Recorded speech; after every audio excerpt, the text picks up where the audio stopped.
Hello नमस्कार, this is Satya Prakash Singh. बहुत दिनों बाद आपसे मिल रहे हैं। आज हम बात करेंगे सेंटेंस के बारे में और जानेंगे सेंटेंस को कितनी प्रकार से हम लोग पढ़ सकते हैं और कितनी प्रकार से हम लोग जान सकते हैं। तो समय वेस्ट ना करते हुए हम अपने टॉपिक पे बात करते हैं, सेंटेंस के बारे में। ठीक, सेंटेंस के बारे में आज हम जानेंगे। बेसिकली सेंटेंस को हम दो प्रकार से जानते हैं, ये जानेंगे। On the basis of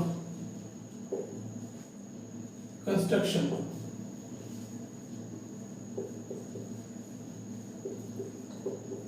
यानी कि बनावट के आधार पर सेंटेंस कितने प्रकार के होते हैं और ये फंक्शन कैसे करते हैं, इस बारे में हम लोग जानेंगे। देन सेकेंड होता है ऑन द बेसिस ऑफ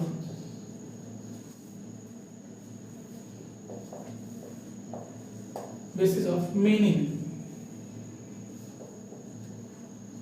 इसका मतलब हुआ अर्थ के आधार पर सेंटेंस कितने प्रकार के होते हैं, इनके फंक्शन क्या होते हैं और इसकी फॉर्मेशन कैसे होती है। ठीक है, यानी कि पहला है on the basis of construction, बनावट के आधार पर। दूसरा है on the basis of meaning, यानी कि अर्थ के आधार पर सेंटेंस के बारे में जानेंगे। तो आज हम बात करेंगे on the basis of construction. आज की वीडियो में हम इतना बात करेंगे कि इससे कैसे फॉर्मेशन होता है, कितने प्रकार के होते हैं। ठीक है, तो आइए जानते हैं। पहला हम बात करेंगे सिंपल सेंटेंस।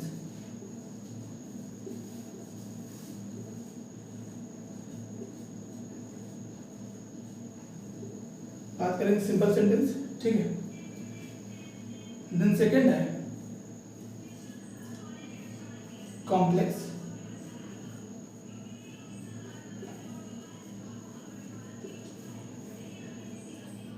एंड थर्ड है कंपाउंड,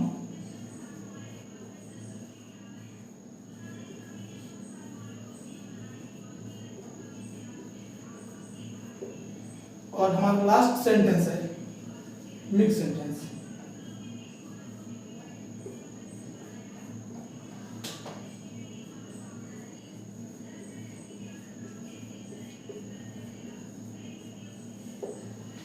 आपको जितनी भी इसके बारे में जानकारी दी जाएगी वो सब एग्जाम ओरिएंटेड होगी। ठीक है, तो आइए एक एक करके हम जानते हैं कि सिंपल सेंटेंस क्या होते हैं, कॉम्प्लेक्स सेंटेंस क्या होते हैं और कंपाउंड सेंटेंस क्या होते हैं या मिक्स सेंटेंस क्या होते हैं। मैं थोड़ा साइड हट जाता हूँ, आप लोगों को अगर स्क्रीनशॉट लेना है तो आप लोग ले सकते हैं। ठीक है, आप लोग ले चुके होंगे।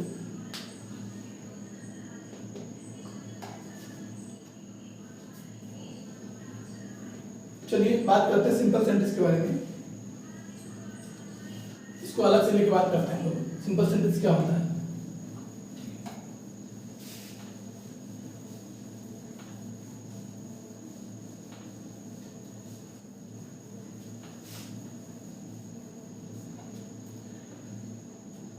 सिंपल सेंटेंस ये होता है, इसमें सब्जेक्ट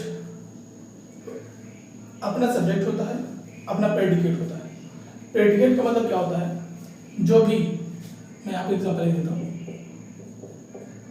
जैसे कि हमने बोला द ऑफिसर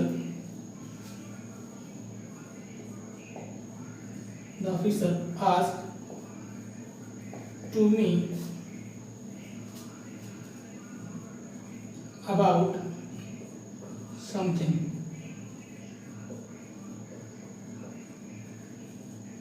ठीक है, ये हमारा सिंपल सेंटेंस हो गया। सिंपल सेंटेंस क्या होता है, सब्जेक्ट होता है, ऑफिसर हमारा सब्जेक्ट हो गया, और सब्जेक्ट के बाद जो भी बचता है वो हमारा प्रेडिकेट के अंतर्गत होता है। ये हमारा सब्जेक्ट हो गया। ठीक है, और इसके बाद ये सब हमारा क्या हो गया, प्रेडिकेट हो गया। और सिंपल भाषा में कहें तो जिसका सब्जेक्ट हो खुद का और जिसका वर्ब वो हमारा सिंपल सेंटेंस कहलाता है। ठीक है, तो ये तो हमारा सिंपल सेंटेंस हो गया। इसके और कई सारे एग्जाम्पल हो सकते हैं, जैसे कि एक जो सबसे इजी में बोलता हूँ, जैसे कि बोल दिया श्याम want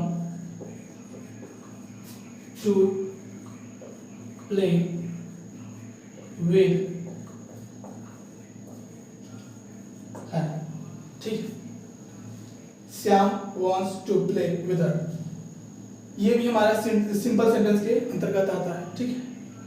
यानी कि इसमें भी हमारा सब्जेक्ट है, श्याम सब्जेक्ट हमारा, want हमारी वर्ब है, to play भी हमारा इन्फिनिटिव है। ये किस तरह काम करता है वो हम लोग बाद में डिस्कस करेंगे।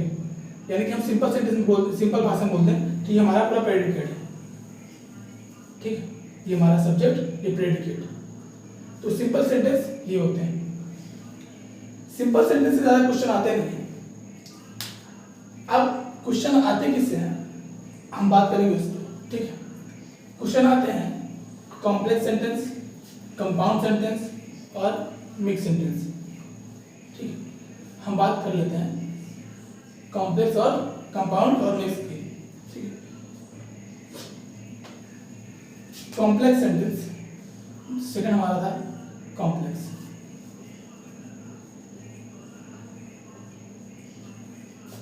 जो भी जानकारी दी जाएगी वो सब आपके एग्जाम ओरिएंटेड होगी, ठीक है। अब जान लेते हैं थोड़ा कि कॉम्प्लेक्स सेंटेंस क्या होता है। कॉम्प्लेक्स सेंटेंस ये होता है कि कॉम्प्लेक्स सेंटेंस में एक प्रिंसिपल क्लॉज, जैसे मैंने आपको पिछले वीडियो में अपने बताया था कि थोड़ा समरी दी थी कि प्रिंसिपल क्लॉज क्या होता है, सबऑर्डिनेट क्लॉज क्या होता है। तो कॉम्प्लेक्स सेंटेंस में एक प्रिंसिपल क्लॉज होता है और एक सबऑर्डिनेट क्लॉज होता है, ठीक है। आप कैसे जानेंगे कि प्रिंसिपल क्लॉज कौन सा है और सबऑर्डिनेट क्लॉज कौन सा है, और कैसे कॉम्प्लेक्स सेंटेंस की फॉर्मेशन होती है, ठीक है। कॉम्प्लेक्स सेंटेंस के एग्जांपल के बारे में और उसके बारे में, ठीक। Example teacher said that the sun rises in the east।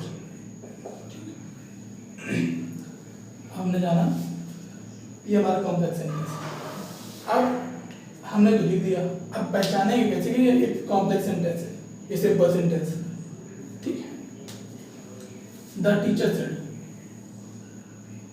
ये एक पूर्ण वाक्य है। द टीचर ने कहा ये हमारा पूर्ण वाक्य है, क्योंकि सेड जो है ये हमारा ट्रांसिटिव वर्ब है। सेड हमारा ट्रांसिटिव वर्ब है, इसलिए हमें अधूरा लग रहा है, ठीक है। नहीं तो ये द टीचर सेड ये पूरा एक वाक्य है। That the sun rises in the east, कि सन सूरज में उगता है। सन पूरब में उगता है। और दूसरी बात, सबऑर्डिनेट क्लॉज पे जाने का सबसे आसान तरीका होता है, जो कंजक्शन होता है ये सबऑर्डिनेट कंजक्शन है, सबऑर्डिनेटिंग कंजक्शन है। कंजक्शन दो प्रकार के होते हैं, कोऑर्डिनेटिंग और सबऑर्डिनेटिंग, ठीक है। अब जब हम कंजक्शन पढ़ाएंगे तो आपको बता देंगे कि सबऑर्डिनेटिंग क्या होता है, कोऑर्डिनेटिंग क्या होता है। जब कंजक्शन सबऑर्डिनेटिंग लगता है तो सबऑर्डिनेट क्लॉज बनाता है, और जब कंजक्शन कोऑर्डिनेटिंग लगता है तो प्रिंसिपल क्लॉज बनाता है, ठीक है। तो हम उसको कंजक्शन क्लॉज बताएंगे, जब हम लोग पार्ट पढ़ेंगे तब बताएंगे आपको कि ये कंजक्शन कैसे होते हैं, ठीक है। तो the teacher said that the sun rises in the east. अब ये तो हो गया हमारा कॉम्प्लेक्स, यानी नॉर्मल सा हमने बता दिया। अब मेन बात आती है थोड़ा सबऑर्डिनेट के बारे में जान लेते हैं। एक्चुअली सबऑर्डिनेट क्लॉज जो है तीन प्रकार से काम करती है। जो सबऑर्डिनेट क्लॉज होती है वो तीन प्रकार से काम करती है। कैसे काम करती है? पहले तो ये नाउन काम करती है। इट वर्क्स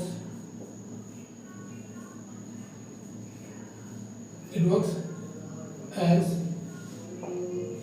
पहला जो सबऑर्डिनेट क्लॉज होता है ये तीन प्रकार से काम करती है। एक तो नाउन का, ठीक है। दूसरा क्या होता है? दूसरा एडजेक्टिव का। दूसरा एडजेक्टिव का काम करती है, और तीसरा जो होता है वो एडवर्ब का काम करती है। अब ये नाउन का, एडजेक्टिव का, एडवर्ब का कैसे काम करती है वो तुम आपको जो है एग्जांपल के थ्रू समझाएंगे, ठीक है। पहले तो ये कॉम्प्लेक्स सेंटेंस आप समझ लीजिए, ठीक है। अगर आपको स्क्रीनशॉट लेना है तो आप ले सकते हैं, ठीक है। थोड़ा साइड हट जा रहा हूँ। तो कॉम्प्लेक्स सेंटेंस में हम थोड़ा आगे बढ़ते हैं, सबऑर्डिनेट क्लास को ला लेते हैं कि नाउन एडजेक्टिव एडवर्ब का काम कैसे करती है, ठीक है। इसको हटा देते हैं, ठीक है।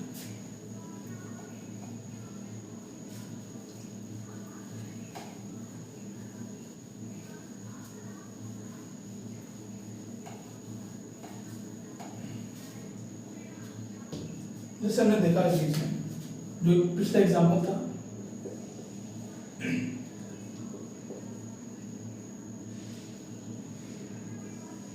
Teacher said that the sun rises in the east। इसी को लेकर हम समझते हैं कि ये नाउन का काम कैसे करेगी। पहले हम जानेंगे नाउन का काम कैसे करते हैं, ठीक है। तो यहाँ पे हम लोग देखते हैं, पिछले क्लास में मैंने बताया था सब्जेक्ट कैसे पहचानते हैं, वर्ब क्या होता है, ऑब्जेक्ट क्या होता है, ठीक है। ये तो टीचर हमारा सब्जेक्ट हो गया, ठीक है। जो किसी काम को करे वही हमारा सब्जेक्ट होता है, ठीक है। तो टीचर ही बता रहा है कि sun rises in the east, ठीक है, कि सूरज पूरब से उगता है, ठीक है। तो टीचर तो हमारा हो गया सब्जेक्ट। जो हमारा सेड है, सेड हमारा हो गया वर्ब, सेड हो गया हमारा वर्ब। क्योंकि ट्रांसिटिव वर्ब है इसलिए जो है अपने मन में अधूरा सेंस दे रही है, ठीक है। तो और ऑब्जेक्ट पता करने के लिए किसी सब्जेक्ट का, किसी सेंटेंस का ऑब्जेक्ट नाउन या प्रोनाउन होगा या उसके समकक्ष होगा, ठीक है। और ऑब्जेक्ट का पता करने के लिए हम वाक्य के मुख्य क्रिया में क्या किसी या किसको का क्वेश्चन करते हैं, ठीक है। तो टीचर सेड व्हाट, सेड में हमने क्वेश्चन किया व्हाट, टीचर सेड व्हाट यानी कि टीचर कहा, क्या कहा, टीचर ने कहा, क्या कहा, कहा कि that the sun rises in the east. Teacher ने कहा क्या, that the sun rises in the east. तो ये बताइए कि किसी वाक्य का ऑब्जेक्ट क्या होता है, नाउन या उसके समकक्ष। तो अगर ये ऑब्जेक्ट जगह पे है, अगर ये वाक्य सबऑर्डिनेट क्लास जगह ऑब्जेक्ट की जगह पे है तो ये क्या हुआ, नाउन हुआ। एज अ नाउन काम कर रही है, ऑब्जेक्ट काम कर रही है, तो यानी ये नाउन का काम कर रही है। यानी कि the teacher said that the sun rises in the east. यानी कि एक तो हमने जान लिया कि सबऑर्डिनेट क्लास कैसे नाउन का काम करती है, ऑब्जेक्ट का काम कैसे करती है, यही सब्जेक्ट भी बन जाएगी। अब सब्जेक्ट कैसे बनेगा वो देख लेते हैं। इसी को घुमा देते हैं, इसी का सेकंड फॉर्म बना देते हैं। कैसे बनाएंगे, that the sun rises in the east said by teacher। देखिए अब ये सब्जेक्ट कभी काम करने लगा, that the sun rises in the east said by the teacher. यानी कि सबऑर्डिनेट क्लास नाउन का काम करती है। नाउन का काम करने का मतलब ये है कि ये सब्जेक्ट भी हो सकती है और ऑब्जेक्ट भी हो सकती है, और जहां जहां भी नाउन का काम आएगा वहां भी इसको हम यूज कर सकते हैं, ठीक है। इतना तो समझ में आ गया होगा, ठीक है। मैं साइड हट जाता हूं, आप लोग देख लीजिए। अब हम बात करेंगे कि ये एडजेक्टिव काम कैसे करेगी, ठीक है। सेकंड एडजेक्टिव, जैसे कि हमने बात किया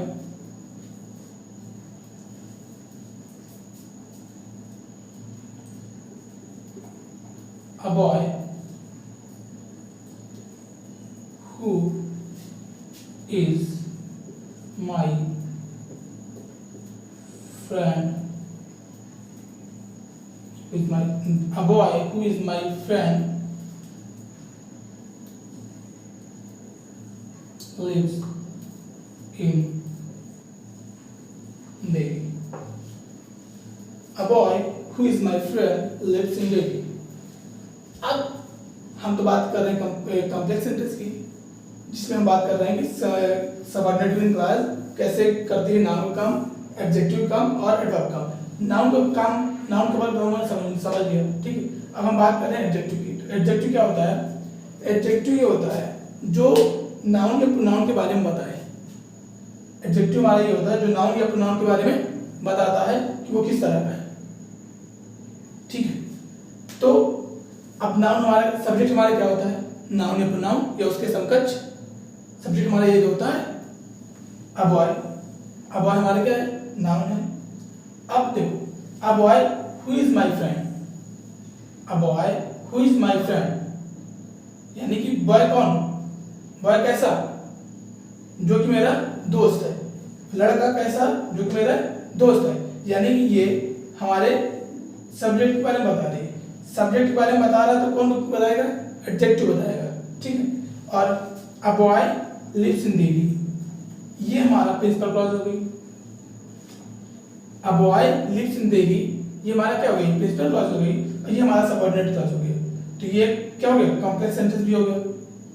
और ये एडजेक्टिव, एज एडजेक्टिव काम कर रही है, हमारे सब्जेक्ट को डिनोट कर रही है। तो ये एडजेक्टिव काम कर रही है, ठीक है। तो हमने जाना कि सबऑर्डिनेट क्लास नाउन काम कैसे करती है, एडजेक्टिव काम कैसे करती है। लास्ट हम जानते हैं कि सबऑर्डिनेट क्लास एडवर्ब कैसे काम करती है। देखते हैं थर्ड नंबर,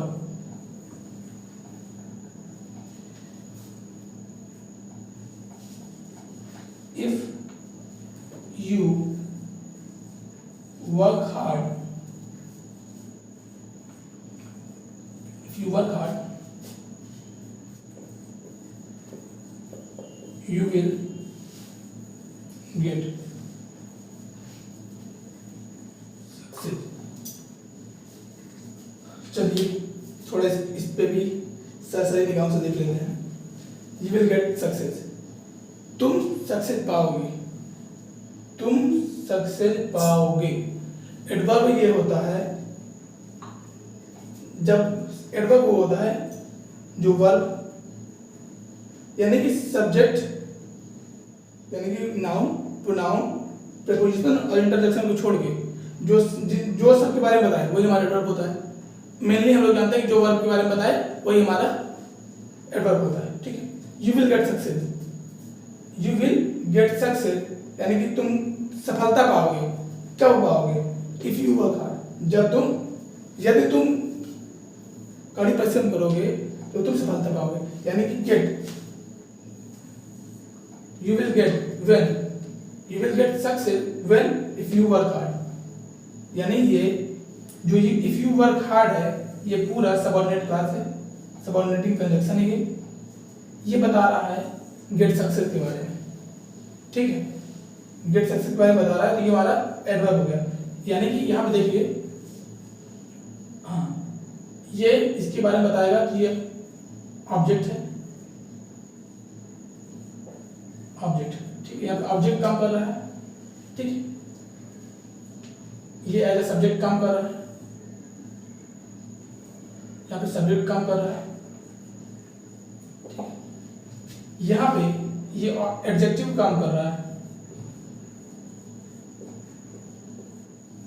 और यहाँ पे ये एडवर्ब का काम कर रहा है। थोड़ा मैं साइड में रह रहा हूँ, आप लोग स्क्रीनशॉट ले सकते हैं। ये आपका हो गया सबऑर्डिनेट क्लॉज कैसे कैसे वर्क करता है। और जब हम कनेक्शन पढ़ेंगे तो इसके बारे में थोड़ा और डिटेल में, डीप में जाएंगे, ठीक है। चलिए अब हम बात करते हैं कंपाउंड और मिक्स सेंटेंस के बारे में। कंपाउंड सेंटेंस क्या होता है?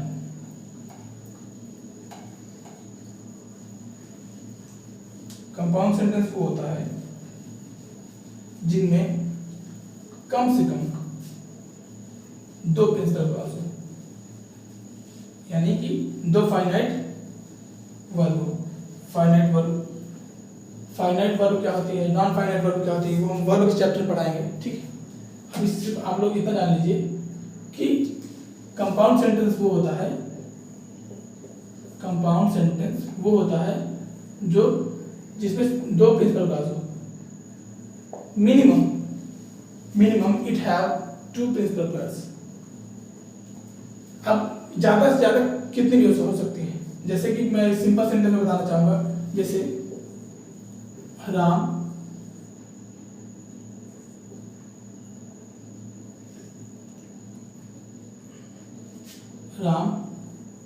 went to Agra and Mohan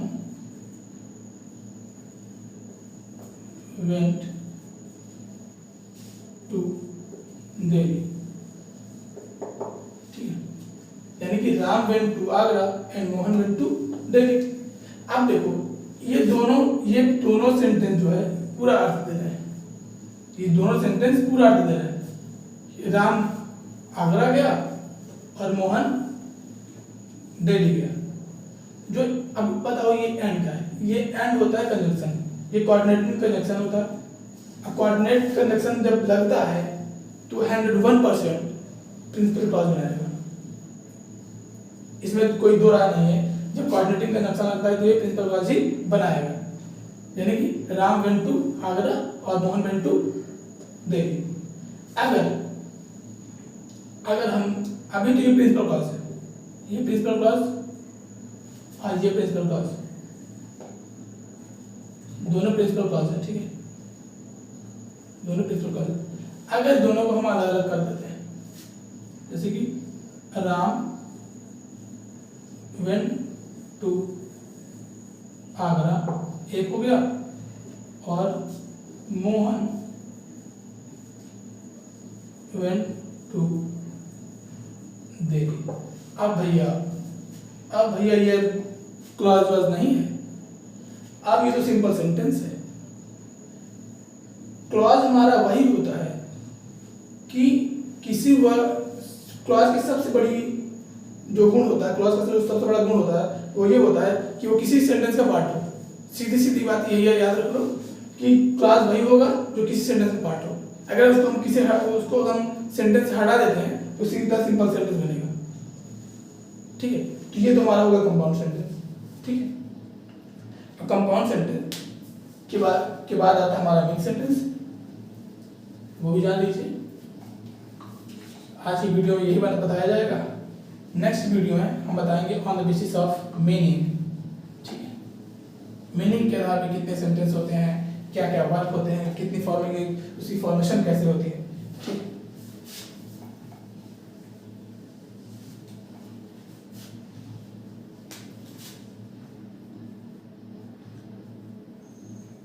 mixed sentence. अब भैया मिक्स सेंटेंस क्या होता है? मिक्स सेंटेंस में कम से कम 2 प्रिंसिपल क्लॉज हो, 2 प्रिंसिपल क्लॉज हो और एक सबऑर्डिनेट क्लॉज, यानी कि कम से कम 3 फाइनाइट वर्ब होनी चाहिए। जैसे मैं पीछे बताती हूँ, फाइनाइट वर्ब और नॉन फाइनाइट वर्ब जो है वर्ब के चैप्टर पढ़ाया जाएगा कि ये क्या होती है और कैसे फॉर्म करती है, ठीक है। इसका एग्जांपल देख लेते हैं। I went to Mumbai and meet my brother. I went to Mumbai and meet my brother who is a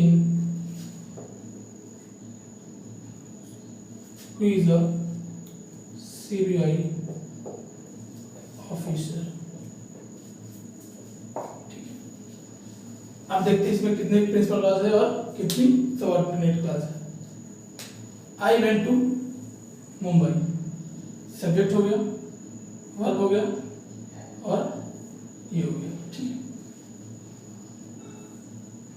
coordinating conjunction, यानी आगे वाला जो हमारा होगा क्लॉज होगी वो क्या होगी, प्रिंसिपल क्लॉज होगी, यानी कि मीट वर्ब हो गया।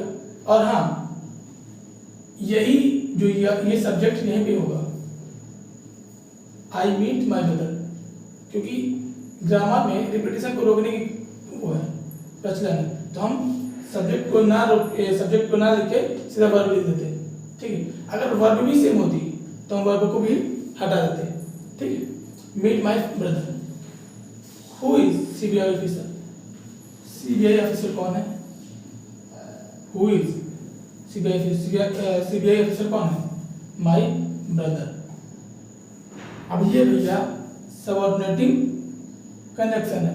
अब सबऑर्डिनेटिंग कंजक्शन है तो इसका मतलब ये क्या बनाएगा, सबऑर्डिनेट क्लॉज। आज के लिए सब इतना ही। अगर वीडियो अच्छा लगता है तो लाइक करें, शेयर करें और सब्सक्राइब करें, और कमेंट करना ना भूलें, जो भी त्रुटियां हो बताएं। Thank you.